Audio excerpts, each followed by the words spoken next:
Hey, I'm Nate Fosaaen. I'm a professional archaeologist currently excavating in northern Texas, and I specialize in the archaeology of North America prior to colonization by Europeans. This has been my primary field of study and work for over 10 years, especially in the region that we call the Eastern Woodlands, and I'll be drawing on this experience as I make these videos. Today I want to talk about a particular type of artifact that is commonly associated with Native Americans, and that's the chipstone tomahawk. I grew up a massive fan of the Atlanta Braves baseball team and their logo with the bright red triangular axe head. I always assumed was based on a real thing, and it wasn't until I was in college that I learned that no tradition of chipstone axes seems to have existed around Atlanta or anywhere else in the Eastern Woodlands for that matter.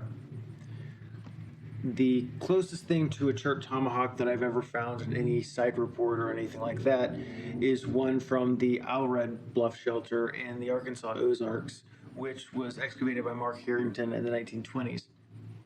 And just because it looks like an axe to us now doesn't necessarily mean that it's a wood cutting tool or was ever intended to be one.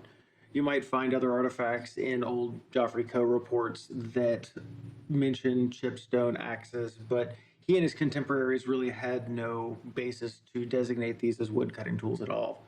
The nature of silica-based rock like flints, cherts, rhyolites, and chalcedonies is such that impact with a hard material like wood will cause it to shatter. So technologically, it doesn't make any sense for this to be a wood cutting tool. There is another artifact type that is used for cutting wood, and that's called a groundstone celt.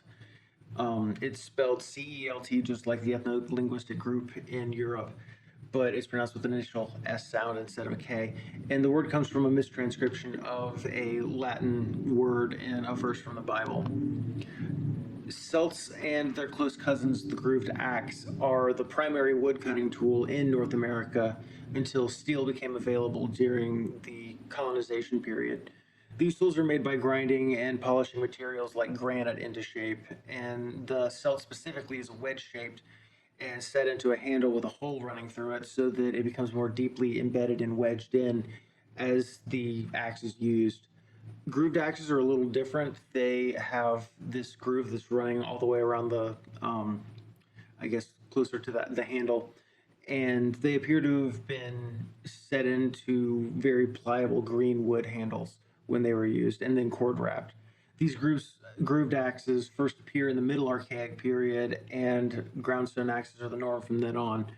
As time passes, the groove covers less and less of the circumference of the axe until finally it disappears altogether when the groove axe is replaced by the celt.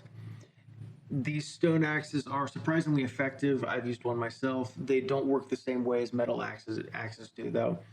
Instead of throwing all your weight behind it to chop and split wood, it's really more effective to use short, quick chopping motions to cut up the wood fibers.